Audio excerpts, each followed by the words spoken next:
बिस्मिल्लाहिर्रहमानिर्रहीम। Welcome back to Anis lectures. हम differential geometry के कुछ क्वेश्चंस को देख रहे थे और आज का जो क्वेश्चन है उसकी जो स्टेटमेंट है, अगर आप इस स्टेटमेंट को समझ जाएंगे तो आपको पूरा क्वेश्चन इजीली समझ में आ जाएगा। ठीक है, तो जो आज की वीडियो होगी, जो आज का क्वेश्चन होगा वो काफ़ी इंटरेस्टिंग है। उसमें काफ़ी कुछ चीज़ें आपको सीखने को मिलेंगी, तो आपने इसको ध्यान से सुनना है। तो स्टेटमेंट कहती है कि proof that the tangent plane.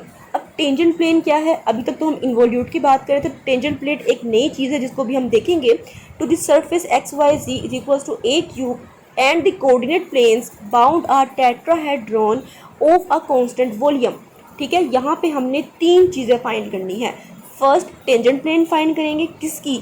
इस सरफेस की, एक्स वाई जी ए क्यूब की। ठीक है, उसके बाद हम इसके कोऑर्डिनेट प्लेन्स निकालेंगे। ठीक है, कोऑर्डिनेट प्लेन्स निकालने के बाद हम बताएंगे कि जो ये टेट्राहेड्रॉन बनाते हैं वो कांस्टेंट वॉल्यूम का होता है, उनका जो वॉल्यूम होता है वो कांस्टेंट होता है। ठीक है, तो ये इसकी स्टेटमेंट आपको समझ आ जाएगी, तो फिर आपको सारी की सारा जो सॉल्यूशन है आपको समझ में आ जाएगा। अब यहाँ पे जो हमारे पास हमें सरफेस दी हुई थी वो क्या थी? X y z is equal to a का क्यूब। ए का क्यूब जो है वो मैं इस तरफ ले आई हूँ तो वो माइनस ए क्यूब बन गया। ठीक हो गया। हमारे पास जो ये फंक्शन है ये तीन वेरिएबल्स का है, यहाँ पे तीन इंडिपेंडेंट वेरिएबल्स हैं, तो हम इसको सिंपली जो है डिफरेंशिएट नहीं कर सकते किसी एक के रिस्पेक्ट। तो यहाँ पे हम इसको तीनों के रिस्पेक्ट करेंगे। पार्शियल डेरिवेट इसका जो है लेंगे, तो जब हम इसका एक्स के रिस्पेक्ट लेंगे तो यहाँ पे जो एक्स है उसका तो 1 आ जाएगा। ठीक है, लेकिन जो वाई जी है वो साथ मल्टीप्लाई होंगे एंड माइनस ए का जो क्यूब है वो 0 हो जाएगा, क्योंकि वो कॉन्स्टेंट है तो उसका जो डेरिवेटिव होगा वो 0 हो जाएगा। इसके बाद जब हम इसका y के रिस्पेक्ट लेंगे तो y में क्या होगा कि एक्स वाई जी जो है उसमें से y का तो 1 आ जाएगा, जो एक्स जी होगा वो साथ मल्टीप्लाई होगा और हमारे पास जो माइनस ए का क्यूब है उसका दोबारा से 0 आ जाएगा। तो ये हमारे पास partial f by partial y आ जाएगा। इसके बाद सेम जब हम z के रिस्पेक्ट निकालेंगे तो partial f by partial z x y आएगा, क्योंकि z जो है वो तो 1 हो जाएगा और माइनस ए क्यूब जो है वो 0 हो जाएगा। ठीक है, इनको आपने नेम्स दे देने हैं इक्वेशंस के। उसके बाद यहाँ पे मैंने लिखा है इक्वेशन ऑफ टेंजेंट प्लेन, ये आपने याद रखनी है, मोस्ट इंपॉर्टेंट इक्वेशन है। इसको लेके हम काफ़ी क्वेश्चन जो है वो आगे भी सोल्व करेंगे। तो ये टेंजेंट प्लेन की इक्वेशन है capital x minus x partial f by partial x, capital y minus y partial f by partial y, capital z minus z partial f by partial z is equal to 0, और इसको मैंने 1 का नाम दे दिया। अब आपने जो यहाँ पे पार्शियल डेरिवेटिव फाइंड किए थे वो आपने यहाँ पे पुट कर देने हैं, तीनों की वैल्यूज़ यहाँ पे आपने पुट कर देनी है। ठीक है, मैंने यहाँ पे जब वैल्यूज़ पुट की हैं तो फ़ौरन हमें बात नज़र आएगी कि कोई चीज़ जो है वो अंदर मल्टीप्लाई हो रही है, तो आपने फ़ौरन इसको अंदर मल्टीप्लाई कर देना है। जब y एंड z जो है वो कैपिटल x से मल्टीप्लाई होंगे तो वो क्या बनेगा? कैपिटल x वाई जी, फिर माइनस x से होंगे तो माइनस एक्स वाई जी। आपने साइन को निगलेक्ट नहीं करना, साइन जो है मोस्ट इंपॉर्टेंट है। सेम एज इट इज़ आगे सारे जो है वो ऐसे ही मल्टीप्लाई होंगे, माइनस एक्स कैपिटल जी, उसके बाद माइनस एक्स वाई जी आ जाएगा। अब यहाँ पे आप देखें तो आपको तीन चीज़ें जो है वो सेम नज़र आ रही हैं, स्मॉल एक्स वाई जी। ठीक है, आपने क्या करना है, इनको ऐड कर देना है। तो ये 3 दफ़ा है, आपके सामने मैंने दिखाया है कि एक ये है, एक ये है और एक ये है, तो ये 3 होगा लेकिन माइनस के साथ और एक्स वाई जी आ जाएगा। ठीक हो गया, हमने इनको ऐड कर दिया है। तो इक्वेशन जो है सिंपली इस चीज़ में ट्रांसफॉर्म होगी। आपके पास सिर्फ 3 टर्म्स रह गई थी और बाकी जो ये एक्स वाई जी जो है प्लस हो रहे थे तो हमने इनको प्लस कर दिया।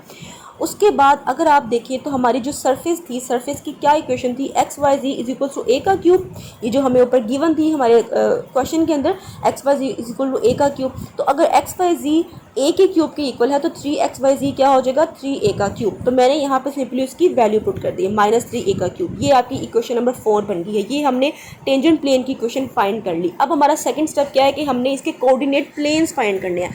वो हम कैसे फाइंड करेंगे? इंटरसेप्ट करके।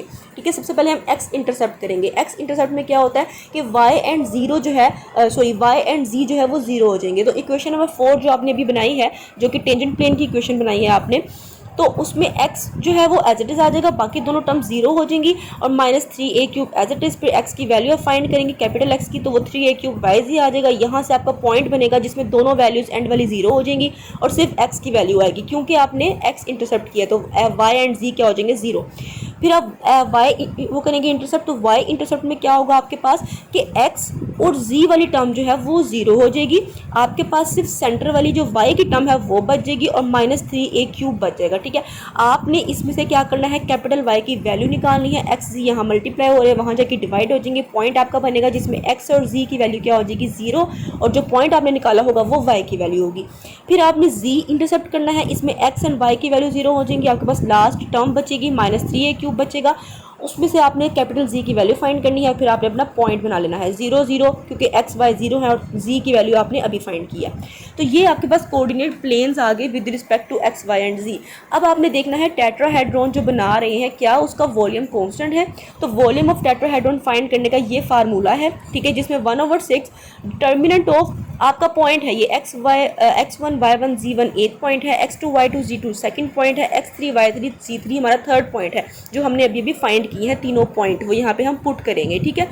और इसके अलावा साइड पे हमारे पास जो फोर्थ कॉलम है उसके अंदर 1 1 जो है मल्टीप्लाई होगा, और जो है हमारे पास, अब देखिए फोर्थ तो हमारे पास कोई पॉइंट नहीं है तो उसकी जगह पे मैंने 0 0 लिख दिया, ठीक है, क्योंकि हमारे पास सिर्फ और सिर्फ 3 पॉइंट्स थे, तो 3 पॉइंट्स की हमने वैल्यू पुट कर दी है, और बाकी जो x4 y4 z4 था उसकी जगह पे 0 0 आ जाएगा।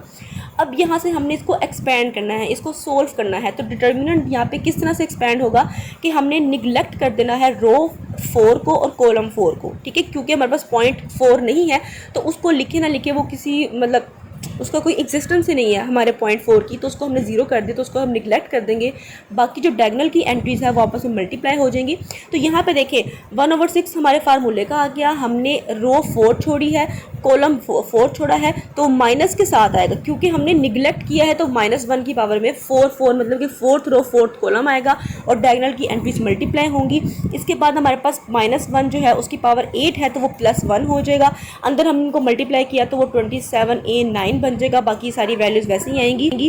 सरफेस की इक्वेशन है वो क्या थी, x y z equal to a का क्यूब, और अगर यहाँ पे x square y square z square आएगा तो वो ए क्यूब का होल स्क्वायर बन जाएगा, ठीक है। तो हमने उसकी वैल्यू पुट की, सिंप्लीफाई किया, हमारे पास जो नीचे ए का क्यूब और 2 था उसका स्क्वायर था, वो ए की पावर 6 बन जाएगा, जब वो ऊपर जाएगा तो -6 हो जाएगा, 9 - 6 3 आ जाएगा, ए की पावर 3 हो जाएगी। और अगर हम देखें तो ये जो वॉल्यूम की वैल्यू आई है 9/2 ए का क्यूब, ये कॉन्स्टेंट है, इसका मतलब कि जो सरफेस हमें दी गई थी वो अपने कोऑर्डिनेट प्लेन्स के साथ एक कांस्टेंट वॉल्यूम की टेट्राहेड्रॉन बना रही है। कांस्टेंट वॉल्यूम क्या आया है, 9/2 ए का क्यूब, ठीक है। तो यही हमने प्रूव करना था। सबसे पहले टेंजेंट प्लेन इस सरफेस के रिस्पेक्ट फाइंड करनी है आपने, फिर आपने कोऑर्डिनेट प्लेन्स को देखना है, कोऑर्डिनेट प्लेन्स आपके पॉइंट आएंगे, उसके बाद आपने टेट्राहेड्रॉन का फार्मूला अप्लाई करना है उसके वॉल्यूम का, और अगर वॉल्यूम आपके पास कांस्टेंट आएगा तो इसका मतलब कि वो जो सरफेस है आपके पास वो एक कांस्टेंट वॉल्यूम की टेट्राहेड्रॉन बना रही है।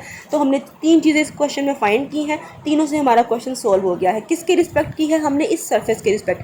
हो सकता है कि ये सरफेस कोई और हो, तो आपने तब भी यही सिस्टम, यही जो सारा प्रोसीजर है आपने करना है।